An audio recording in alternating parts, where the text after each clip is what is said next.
الرحيم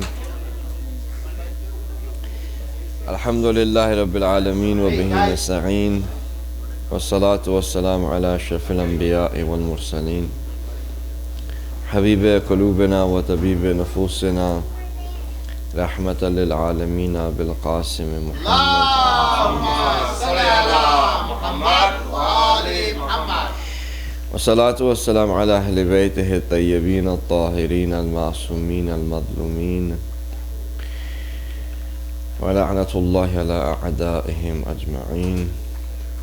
اللهم كن لوليك الحجة ابن الحسن صلواتك عليه وعلى آبائه في هذه الساعة وفي كل ساعة وليا وحافظا وقائدا وناصرا ودليلا وعينا حتى تسكنه أرضك طوعا وتمتعه فيها طويلا برحمتك يا أرحم الراحمين.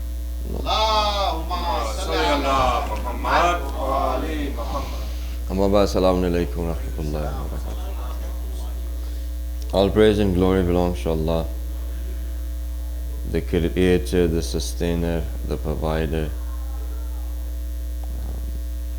the one who has given the responsibility to two of His creation to worship Him in a way that no other creation can worship Allah subhanahu wa ta'ala. Although every creation of Allah subhanahu wa ta'ala is in worship of Him, is doing tasbih of Him, but it is only men and jinn that are able to worship Allah in a way that no other creation can. And with no other creation did Allah subhanahu wa ta'ala ever enjoined the fact of worship as a purpose.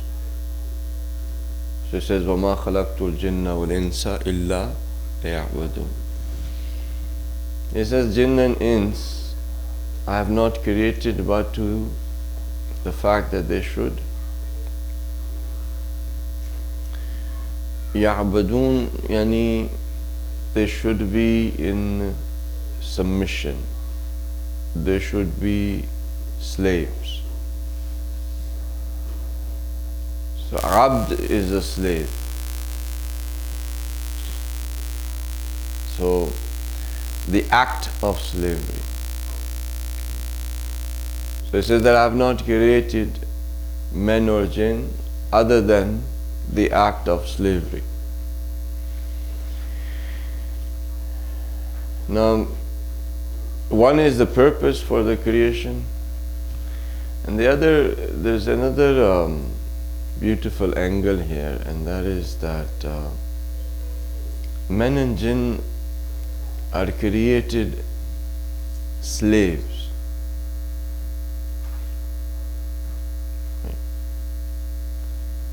So it says, وَمَا خَلَقْتُ الْجِنَّ وَالْإِنسَ إِلَّا لِيَعْبُدُونَ. So if they are created for the act of slavery, then they are created as slaves.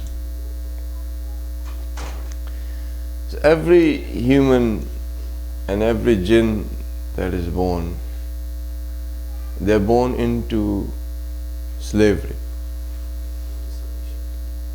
They are born as slaves.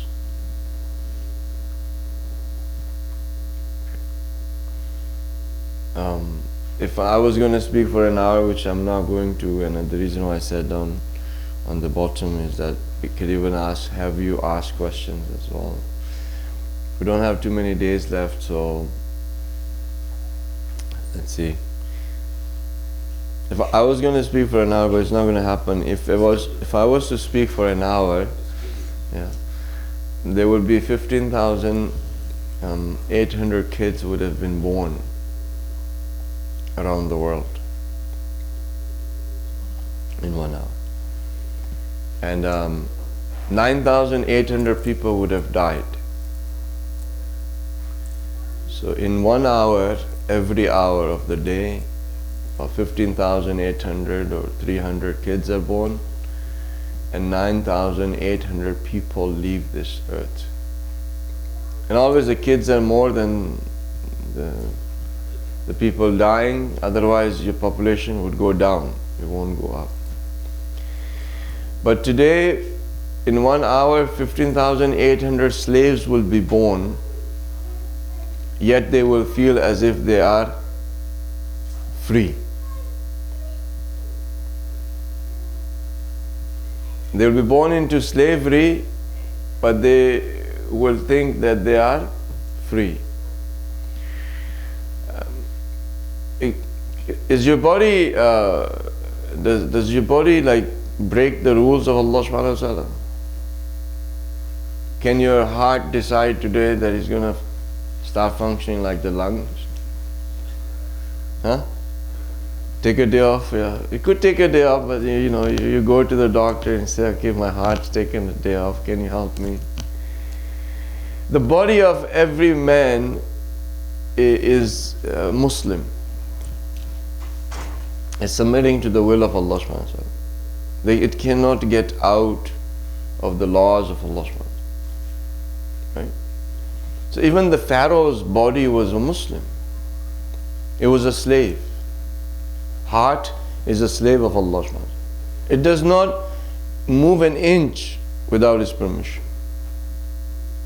Your lungs, your liver, your brain, your bones, your muscles, your cells, every single thing is a Muslim. It's in the submission to the will of Allah subhanahu wa ta'ala.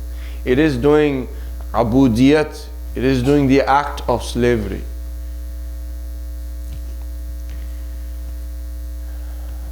But this mind of yours, the soul of yours, that you have to decide who is going to be your master.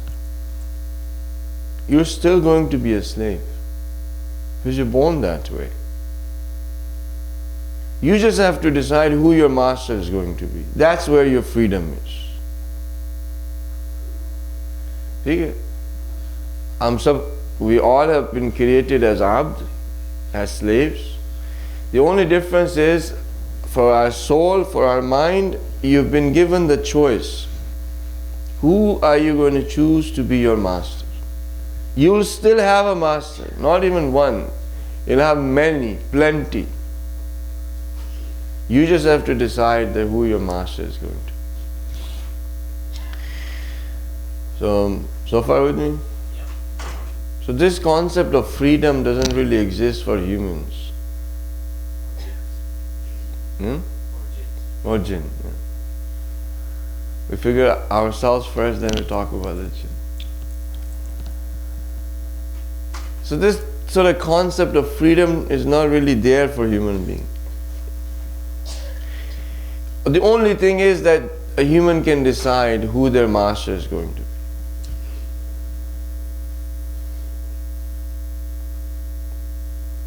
The reason why I'm quiet is I want you to have this thought,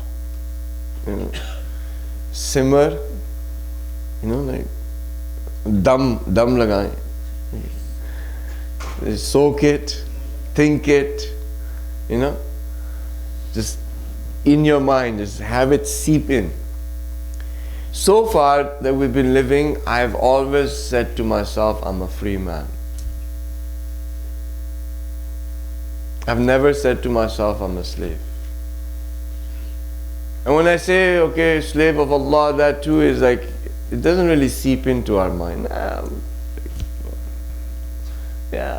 slave of Allah when I wish to be. When I decide I pray namaz, when I decide I don't pray namaz. Whenever I wish, I am slave of Allah. But this thought has not seeped in. I have never said to myself or to others that Salamun Alaikum, here's a slave meeting another slave.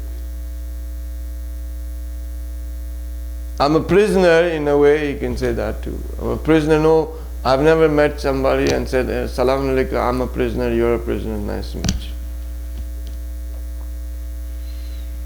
I've always thought of myself to be free. I have the freedom to choose, which I do. But what is the freedom to choose? The freedom to choose is to decide who your master is going to be. After you have decided who your master is going to be, you do not have the choice of freedom.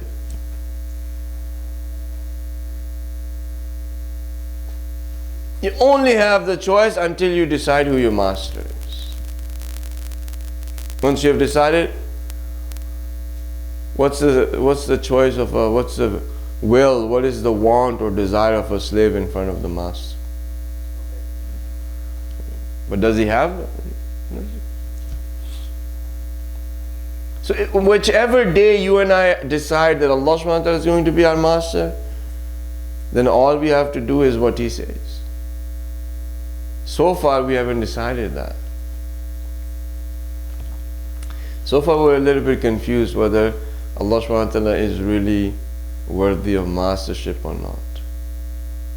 So far we're a little bit confused if Imam Ali is really worthy of mastership or not. We say he's our Maula, like you say to me, Maulana. Maulana means what? You don't know what Maulana means? Maula means master. Maulaya means my master. Maulana means our master. Right? So I have that many slaves? I don't. Actually, quite the contrary. Maulana is bichara, the employee that has to sign on the dotted line that he is going to be for their Maulana for 2 years.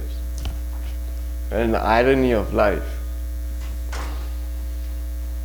The reason why I want you to get this point in your mind is that you're not free. You're not free. You are free to choose your master. But if you think you're free, you're not. Because when you start looking at how many masters you have, you'll realize that you were never free. And the only closest thing you will get to freedom is when you choose Allah subhanahu wa ta'ala to be your master. Okay, like for our youth, LeBron James is like, you know, one of the masters. Right? You follow whatever he says, he does. You go on Twitter, right? You have so many other, like, you know, I don't know, you guys into actors or not, but you have like all of these icons, idols, right? Like, okay, so maybe you don't want Hollywood, you have Bollywood, you know. Some people who will emulate or would want to be like, for example, I don't know, Shah Rukh Khan or whatever. And the sisters would have a lot of the other masters too, right? Where they have, you know, they end up choosing the fashion that they decide on and what jewelry that they're going to wear. So every time you have submitted to a lowly desire, that lowly desire actually was your master.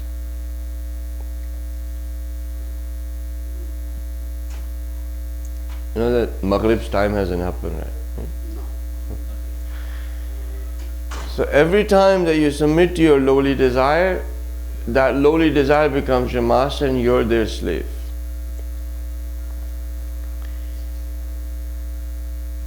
Concept getting clearer or no? Every thought that you submit to, that thought becomes your master and you are the slave.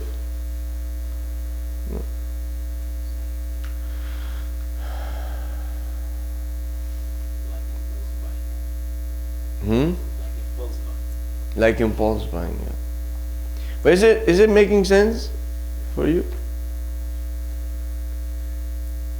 Are you starting to see how many masters a person has?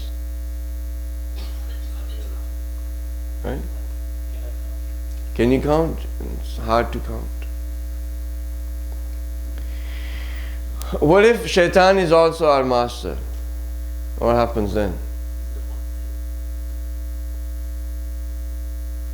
If Shaitan becomes our master, what happens?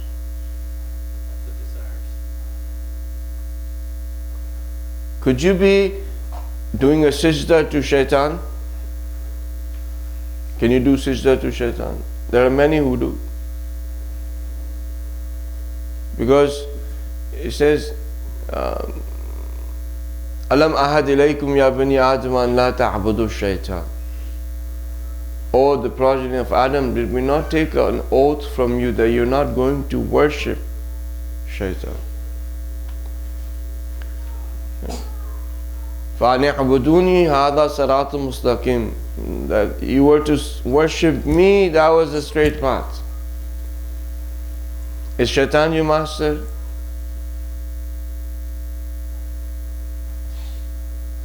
Do you worship shaitan? Allah subhanahu wa ta'ala didn't say Freemasons. Oh Freemasons, did I not take a promise from you? Then you are not going to worship shaitan. That he is your clear enemy and he has made so many of you go on astray. Why do you not see you're supposed to worship me? That's the straight path. Has he said that to Freemasons? No. Who is he saying to? To all of human beings.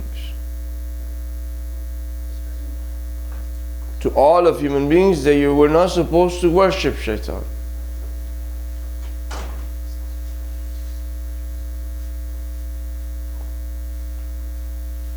Every time we accept the insinuation of shaitan, we are in submission to him.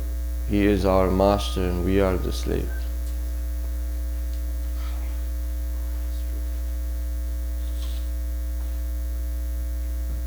Every time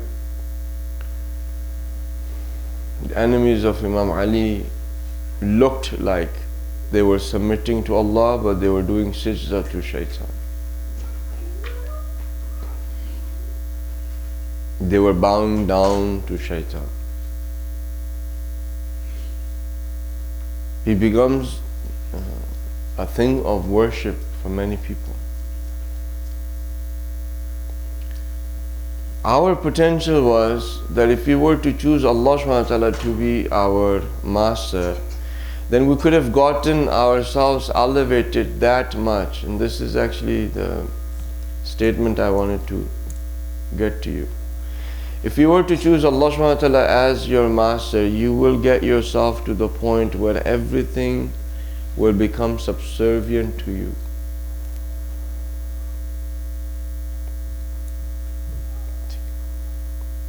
अगर अल्लाह सुब्हानहू व तआला एक इंसान का मौला बन जाए, उर्दू में ट्रांसलेट कर रहा हूँ, तो वो उस जगह पे अपने आप को पहुंचा सकता है कि जहाँ पे हर चीज़ जो खुदा ने खल्क की है वो उसकी गुलाम बन जाए.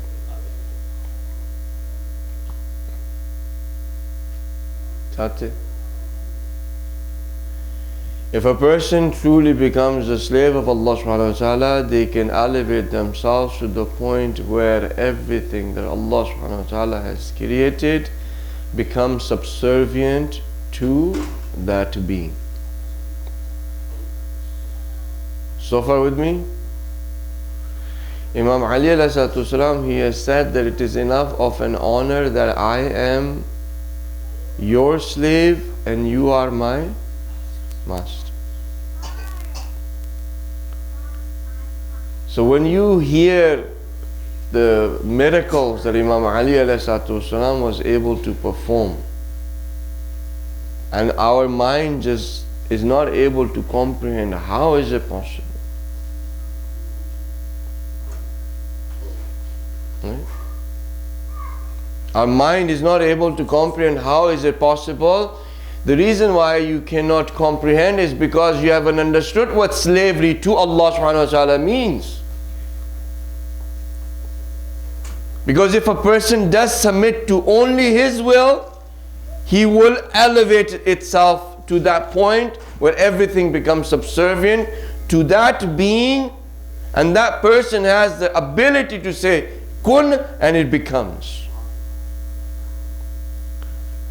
That all of the laws of Allah subhanahu wa ta'ala in front of that being become subservient, and they can utilize all of those laws to do whatever their will is, which will be no different than the will of Allah subhanahu wa ta'ala. We don't understand that, and because we don't understand this particular concept, we have divided ourselves into three groups. The first group is saying that, I've already told this to you, and the reason I'm bringing it again is so that you don't become any of part of these groups. One group, when it's the miracles of Imam Ali or the karamat of Imam Ali, they end up doing exaggeration in their personality, and because they cannot comprehend how is it possible for a man to do all of this, what do they end up calling Imam Ali? Mazallah, God. Because they understand man is not capable enough for man to say to a mountain and a camel comes out of that mountain.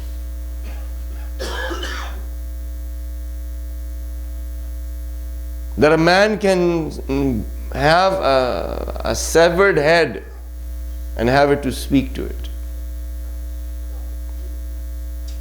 That a man could shift the axle of the earth so that it seems as if the sun has come back again.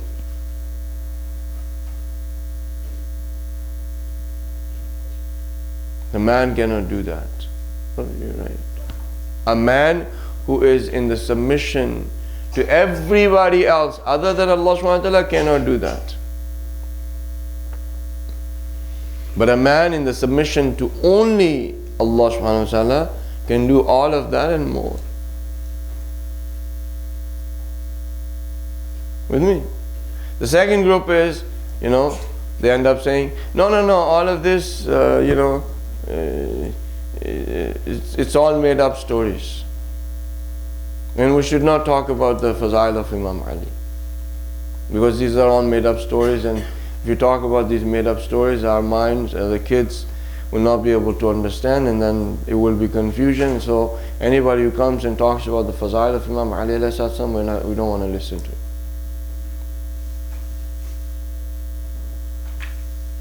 Is that the right path?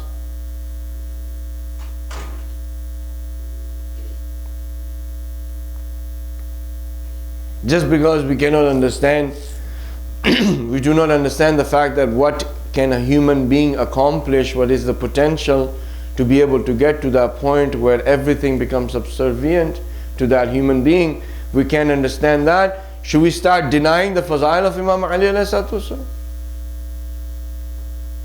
The ones that have been narrated in the traditions, and all the traditions are right, the narrators are right, ulama have authenticated, and they've come to the conclusion, these are not stories but facts.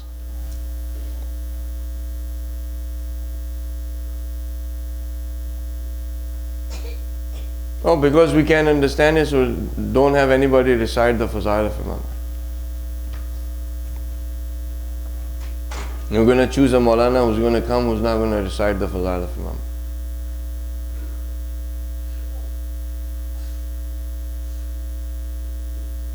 The fazail of Imam Ali alayhi salam, there are facts should be recited, but in order for people to understand and not go into shirk, is our responsibility that we do the grassroots work.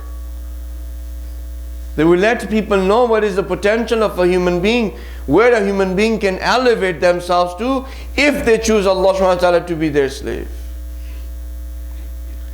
We should develop the minds of our youngsters to understand that if you were to realize your potential, become aware of your potential, utilize it, develop it, and go on to that path of spiritual journey, you can get to points where no human has gone before.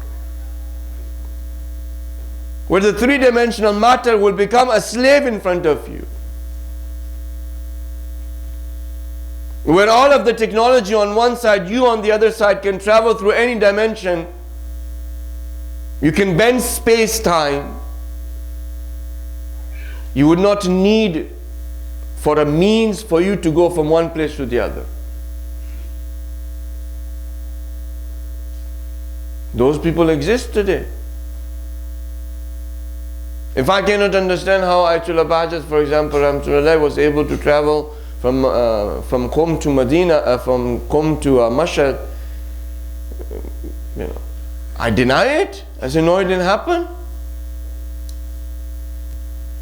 I should not get somebody to come over and sit down on the mimbar and narrate the story of Ayatollah Bahjat, how he traveled from Qom to Mashhad. because that will create problems. We have gotten to this point where our religion has become in so many different shapes and forms, when we've become so, it has distorted, we have distorted it so much, and majority of the fault is of those individuals who sit down on the mimbar, and you or the audience who pretend that if anybody who has a topi on their head and can wear an abakaba, that is a Maulana.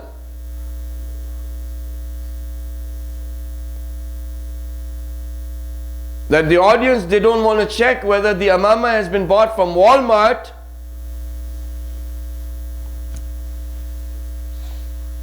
They don't want to check whether this person is actually in the submission to the will of Allah subhanahu wa ta'ala, or this person has got the blood of the Imam Hussain on his teeth. They see that the person is asking them $1,500 an hour as a professional, and they're willing to give that and then expect that person to teach them spirituality, Islam, history, the ideology of Islam, the sacrifice of Imam Hussain.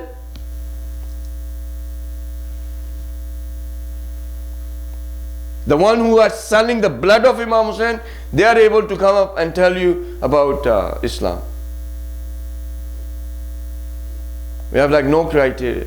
मौलाना आपने कितने साल पढ़े? मैं 15 साल पढ़ा। ओ बस फिर ये मौलाना।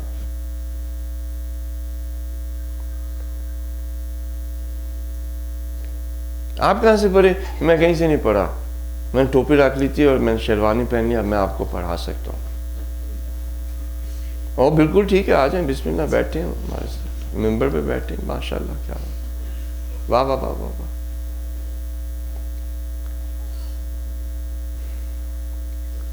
These guys come, they distort it, you get deceived, and we get manipulated. And then our religion becomes into this groups where there's Maulai, there is, there's Inqalabi, there is Shahabi, there is, I don't know, Muqassir, there is Mutahajjir, there is, And then you go to a bigger city, they've got like 9-10 flavors of centers. Oh, I feel like a Muqassir today, I'm going to go to this center. I feel like a Mutahajjir today, I'm going to go to this center. I feel very Maulai today, I'm going to go to this center. Yani kya hai? Mazak hai? Like a joke. We have these flavors of Islam, sort of Shia. And then they have these fan clubs, Oh, which Maulana is coming? Oh, I'm his fan. Hear him out. He's a celebrity. He's got so many followers on Twitter and Facebook. And what is his criteria to tell you about Islam? Well, he looks good. Especially our sisters. That's a good looking guy. He must know about Islam.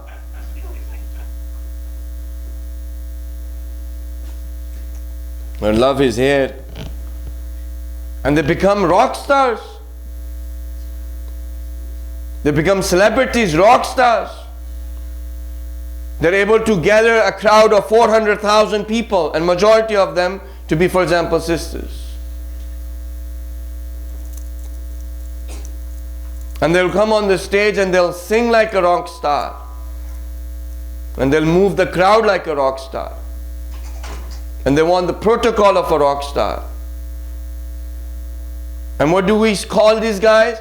The Noha padhte hain Maula ka. Nohe padhte hain wo to. Imam Hussain ki aza karte hain.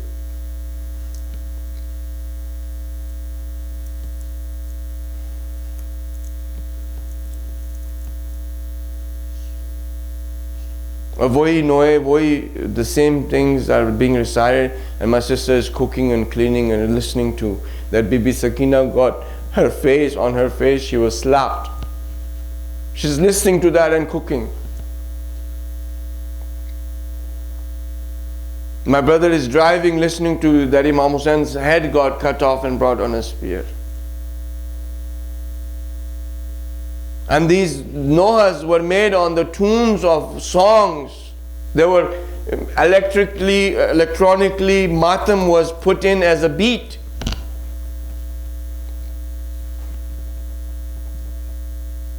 And we call this the mourning of Imam Hussain. मेरी CD निकल रही है, आप देखिएगा. हाँ हाँ मैं sign कर देता हूँ सीडी पे, ये लें.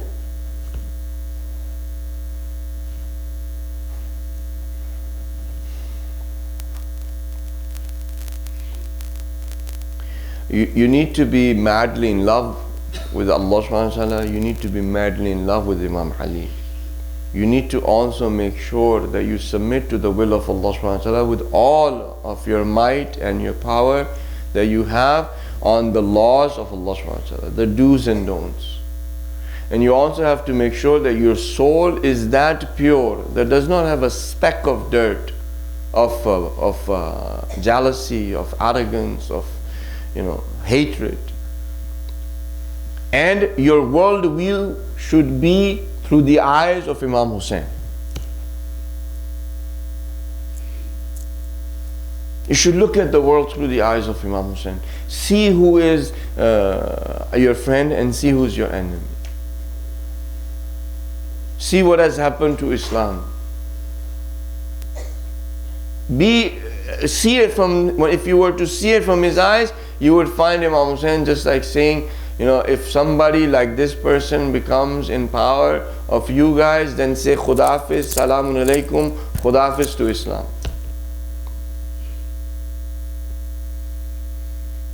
If we have been looking through the eyes of Imam Hussain, we would have known that Mr. 10%, if he becomes in power of a country, you say Khudafiz, Salamun Alaikum to Islam.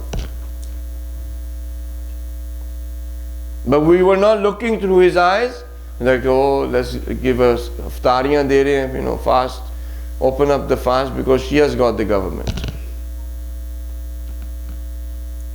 And then it's like, oh, this person is good, he can be our leader of an Islamic, of an Islamic government. He can be our leader. Why? Because he used to play cricket. He can be our leader, an Islamic, Jamhuriya Pakistan. He can be our leader. He looks good too. Let's make him as our leader. Does he have any previous qualification? Does he have any criteria? Does he have any leadership? Can he represent Islam? Can he represent a country? Does he have the necessary qualifications? No. If army can do it, if whoever we put can do it, if a woman can do it, so can he.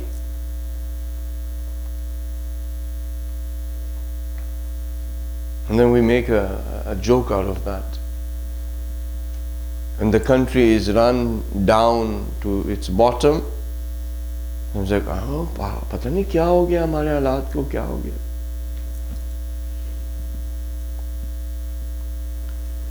All of these things that we are going through, we are going to continue going through it unless and until we decide to work on these 4 things that I've told you. Be madly in love with him. Do not, just because you cannot understand the fazail of Imam Ali alayhi salatu wasalam, do not deny it. Do not stop having people recite it. If they are going against the laws and the asul of Tawheed, and they are clearly saying that Imam Ali alayhi salatu wasalam is that, or they're implying to that point that he is that, then yes, do not. But just because we cannot understand the mu'jiza or the karamat of a Nabi or of an Imam, we cannot deny it. Otherwise, where would it go? How can you prove that Hazrat Isa brought the dead back to life? Oh, we should not talk about that miracle because people already called him God. So we should not tell our children that Hazrat Isa was able to bring dead back to life. Because maybe they'll call him God. Just because of that, you're going to stop narrating the miracles of the prophets are going to be denied? There's nobody today who's either actually a Maulai or a Muqassir or a Shahabi or Mutahajjir or a Muqassir or all of these terms. We just label them our own selves. We got this labeler in our hands. Oh yeah, he looks like a Maulai. Thak. Oh, this Maulana looks kind of like a Malang. He's got tasbihs in his hands. No. Let's put a label on him. Oh, he talks about Imam Khomeini, he must be a Muqassir. Put a label on him. He talks about Inqilab, must be an Inqilabi. Let's put a label on him. By doing that, who are we benefiting? Nobody. We're destroying ourselves and our communities. So my brothers and sisters, the whole point of the whole scenario that I was with you, I was trying to explain to you that the potential of a human being is much larger than you and I understand. Become aware of it, utilize, develop it. And once you get to those points, you will see that what Aimma used to be able to do is of the lower side, even higher things that they could have done, they can do. Okay? And choose Allah subhanahu wa ta'ala to be your master, because if you don't decide today or tomorrow, you are going to choose a master. And instead of having 10 masters, it's better to have one. Instead of making 10 people happy, it's better to make one person happy. Inshallah ta'ala, that our sisters will do that, our brothers will do that. Whatever is distorted will become clear to us. When it becomes clear to us, we will not be deceived anymore. Once we are not deceived anymore, nobody can come and manipulate us, and truly we can become the followers and the slaves of the teachings of the Holy Prophet and of Allah subhanahu wa ta'ala. May Allah subhanahu wa ta'ala make us from the friends and the followers of the Imam. May he come as soon as possible. Bismillah ar-Rahman ar-Rahim wal-Asr. Inna al-insana lafi khusr. إلا الذين آمنوا وعملوا الصالحات وتواصوا بالحق وتواصوا بالصبر.